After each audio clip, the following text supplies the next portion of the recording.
Assalamualaikum warahmatullahi wabarakatuh. Kembali lagi dengan saya Faradika Oktavia Alfi, mahasiswi dari Universitas Islam Negeri Sumatera Utara, Fakultas Ilmu Tarbiyah dan Keguruan, Prodi Ilmu Pengetahuan Sosial.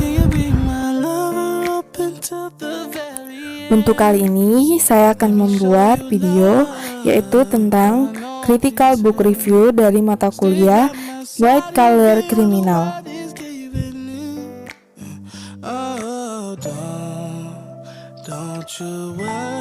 Untuk buku pertama yaitu Tindak Pidana Korupsi, penulis Epi Hartanti SH, dan penerbitnya adalah Sinar Grafika. Tahun terbitnya Oktober 2017 di Kota Jakarta.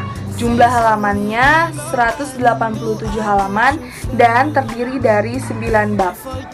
Untuk buku yang kedua yaitu buku dari Buku Saku Anti Korupsi untuk Pemeluk Agama Islam. Nah, yang penulisnya itu adalah KPK, Komisi Pemberantasan Korupsi yang ada di Indonesia. Untuk buku yang ketiga ada Korupsi dalam Hukum Pidana Islam edisi kedua. Nah, buku ini ditulis oleh Dr. M. Busyro Muqaddas SH MHum, dan ada Prof. Dr. Azumardi Azra MA dan Prof. Dr. Zur Andi Hamzah.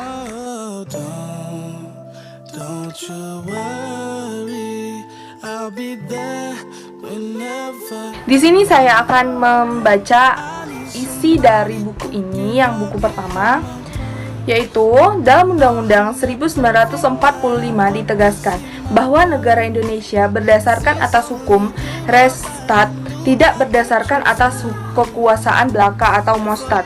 Ini berarti bahwa Republik Indonesia adalah negara hukum yang demokrasi berdasarkan Pancasila dan Undang-Undang Dasar 1945, menjunjung tinggi hak asasi manusia dan menjamin semua warga negara bersama kedudukannya di dalam hukum dan pemerintahan, serta wajib menjunjung hukum dan pemerintahan itu dengan tidak ada kecualinya.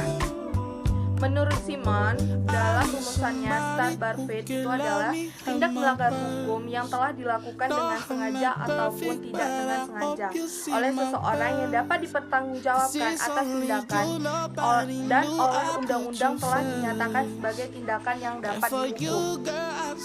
Di Indonesia, langkah-langkah pembentukan hukum positif guna menghadap masalah korupsi telah dilakukan selama beberapa masa perjalanan sejarah dan melalui beberapa masa perubahan peraturan perundang-undangan. Istilah korupsi sebagai istilah yudiris baru digunakan pada tahun 1957, yaitu dengan adanya peraturan penguasaan militer yang berlaku di daerah kekuasaan Angkatan Darat. Nah, di sini ada tentang jaksa. Jaksa adalah pejabat yang diberi wewenang oleh undang-undang untuk bertindak sebagai penuntut umum serta melaksanakan putusan pengadilan yang telah memperoleh kekuatan hukum tetap. Ada penuntut umum adalah jaksa yang diberi wewenang oleh undang-undang untuk melakukan penuntutan dan melaksanakan penetapan hakim. Di sini ada pemeriksaan. Pemeriksaan ini dimaksudkan untuk mempersiapkan hasil interogasi yang dibuat secara tertulis oleh pihak tersangka. Dalam tahapan ini dikumpulkan bahan-bahan yang menjadi barang bukti atau alat-alat bukti dalam suatu rangkaian berkas perkara serta kelengkapan pemeriksaan lainnya dengan maksud untuk dapat menyerahkan perkara ke pengadilan. Proses pemeriksaan pendahuluan ini berupa kegiatan yang rinciannya merupakan pemeriksaan persiapan, yaitu tindak penyelidikan dan penyidikan. Penyelidikan merupakan tindak awal pemeriksaan perkara dan pembatasan lainnya dari tugas penyelidikan. Pasal 1 butir 2 KUHP menentukan bahwa penyelidikan adalah serangkaian tindakan penyidikan dalam hal dan menurut cara-cara yang diatur dalam undang-undang. Beberapa contoh kasus korupsi yaitu pertama ada kasus korupsi Akbar Tanjung, kasus korupsi Syahril Sabirin, kasus korupsi Probo Suherjo, kasus korupsi Rahadi Ramelan, kasus korupsi Hamas Gani, kasus korupsi DPRD Sukoharjo, kasus money politik DPRD Pati, kasus korupsi Puskut Jateng, kasus korupsi Kadeng Ringir Harjo Grobongan. Yang setelah itu penyidikan kasus korupsi Bedu Amang, penyidikan kasus korupsi dana rekening 502.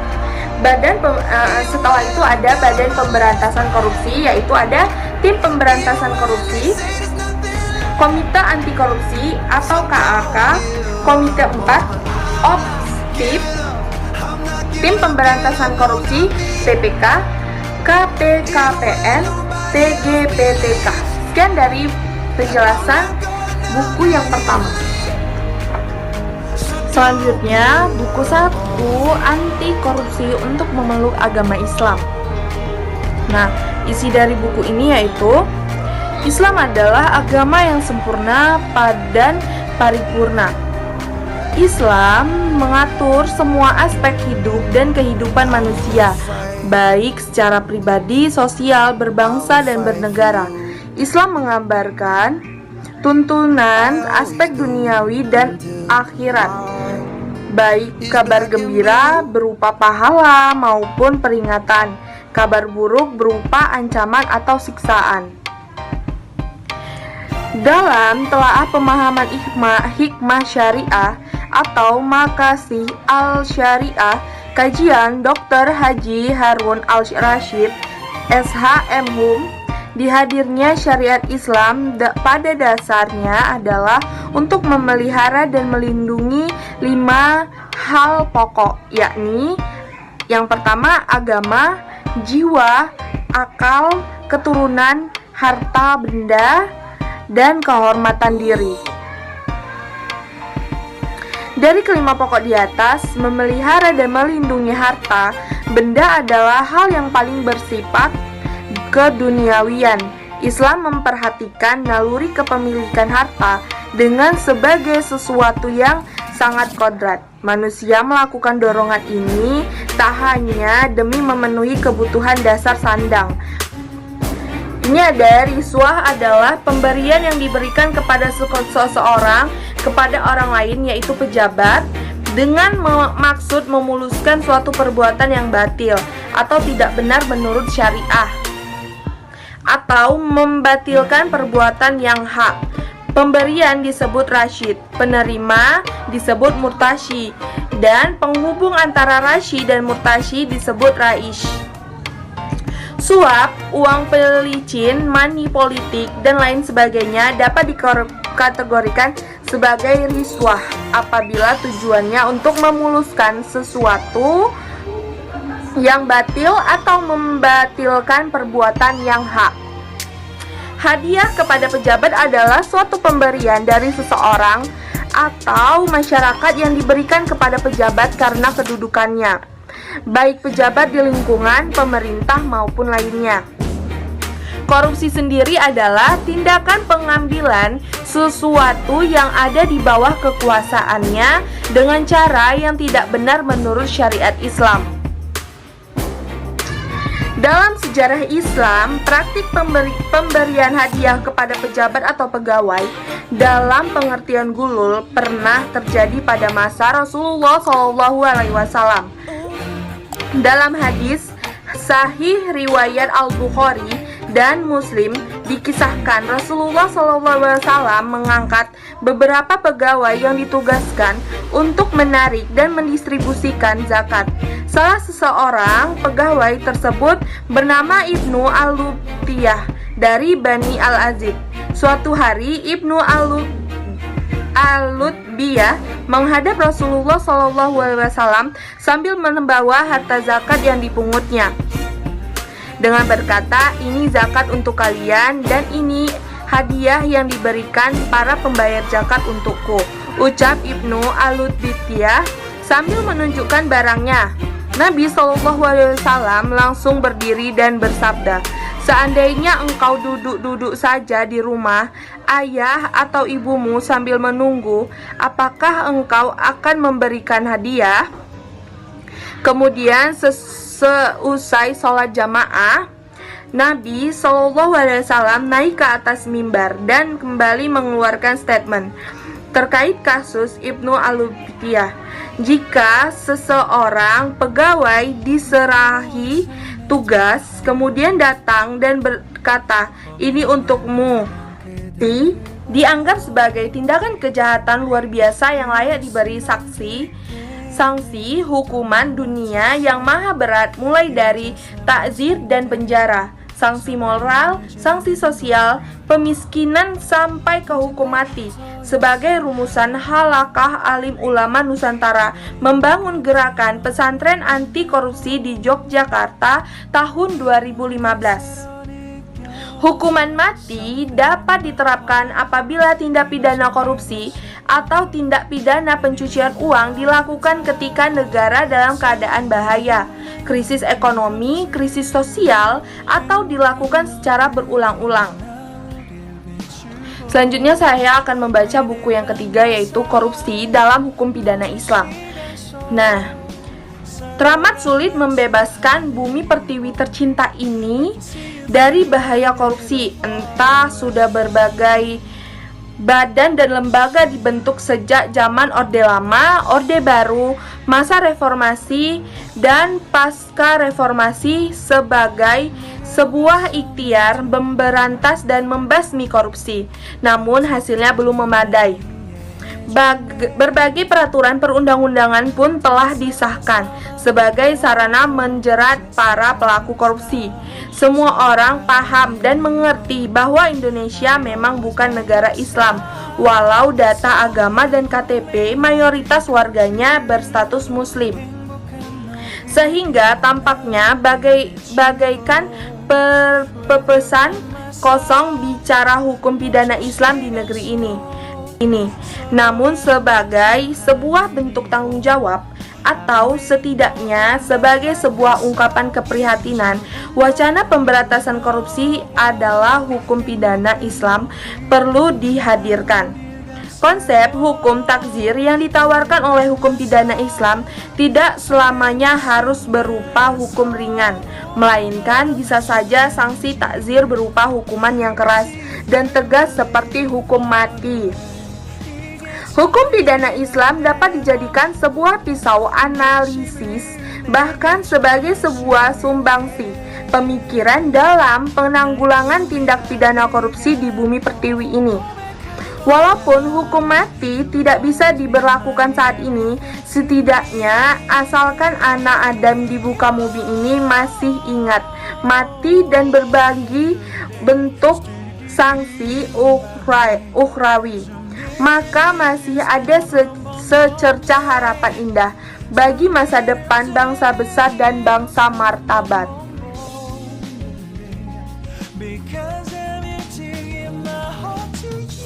Untuk kelebihan dari buku pertama, yaitu buku Tindak Pidana Korupsi edisi 2 dari Evi Hartanti ini, kelebihannya pada lampirannya. Buku ini memberikan isi lebih dari 20-30 lembar. Isi dari lampiran ini yaitu tentang Undang-Undang Republik Indonesia tentang memberantas tindak pidana korupsi.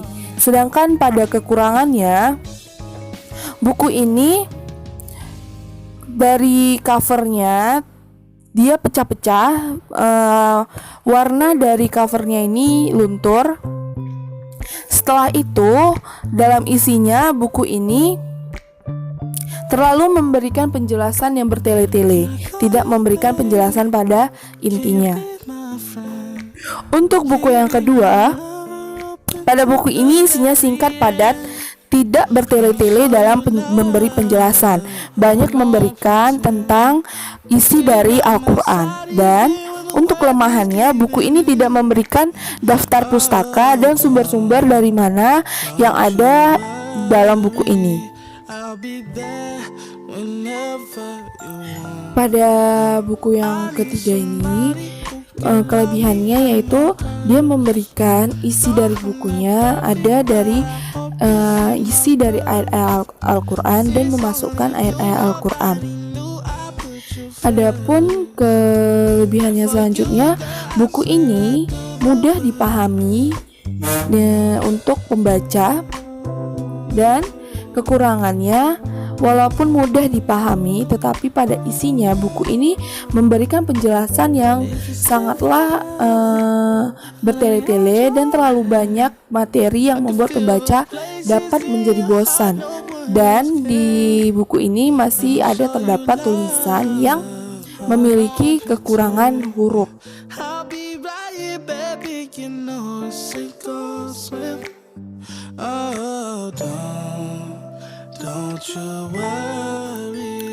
Untuk kualitas isi buku dari ketiga buku ini memiliki keterkaitan antara judul buku dengan isi buku. Pada ketiga buku ini memberikan penjelasan tentang korupsi, baik menurut Islam ataupun menurut secara umum. Buku pertama memberikan contoh dari setelah penjelasannya. Begitu juga buku kedua dan ketiga memberikan contoh tentang Islam yang berkaitan dengan korupsi. Ciri khas dari ketiga buku ini yaitu untuk buku pertama memberikan penjelasan tentang tindak pidana korupsi secara umum dan memberikan kaitannya dengan Undang-Undang Negara Republik Indonesia. Yang buku kedua, ciri khasnya itu bukunya simple dan isinya juga singkat, padat dan jelas. Pada buku kedua ini memberikan ayat-ayat dari isi Al-Quran untuk memberi penambahan pada penjelasan. Dan buku ketiga juga seperti buku yang kedua, memberikan penjelasan dan menambahkan ayat-ayat Al-Quran untuk memperjelas isi-isi dari materinya. Rekomendasi dari ketiga buku ini sama-sama membahas tentang korupsi. Dilihat dari isi buku pertama dan ketiga itu lebih tebal daripada buku yang kedua. Buku ini sangat cocok dibaca oleh mahasiswa dan juga oleh khalayak ramai.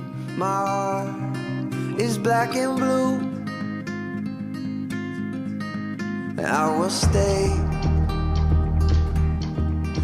stay with you. We'll make it to the other side, like lovers do.